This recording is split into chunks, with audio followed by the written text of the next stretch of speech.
Madam বলছি একটা help করবেন? আসলে আমার ফোনে না একদম চার্জ নেই, সুইচ অফ হয়ে গেছে। আর আমার হাজবেন্ডকে একটা কল করব, একটু আপনার ফোনটা দেবেন? হ্যাঁ নিশ্চয়ই, এই না।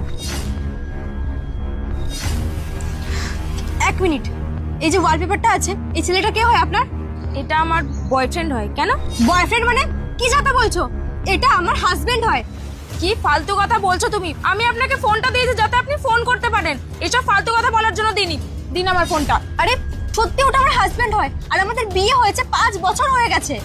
বাহ, কত সুন্দর একটা গল্প বানিয়ে দিলে। এই তোমার মতো মেয়েদেরকে না আমি খুব ভালোভাবে চিনি। যেই দেখেছো আমার বয়ফ্রেন্ডটাকে দেখতে সুন্দর স্মার্ট, অমনি তোমার হাজবেন্ড হয়ে গেল। আরে বিশ্বাস করো, আমি কোনো গল্প বানাচ্ছি না। তোমার বিশ্বাস যদি না হয় তুমি দেখো, এই দেখো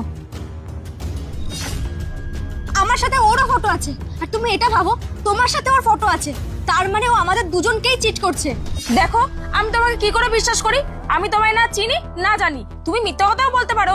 আর তাছাড়া আমার বয়ফ্রেন্ড আমারই সাথে থাকে। যদি ও তোমার হাজবেন্ড হতো তাহলে নিশ্চয়ই ও তোমারই সাথে থাকতো। 1 মিনিট, ও তোমার সাথে থাকে মানে?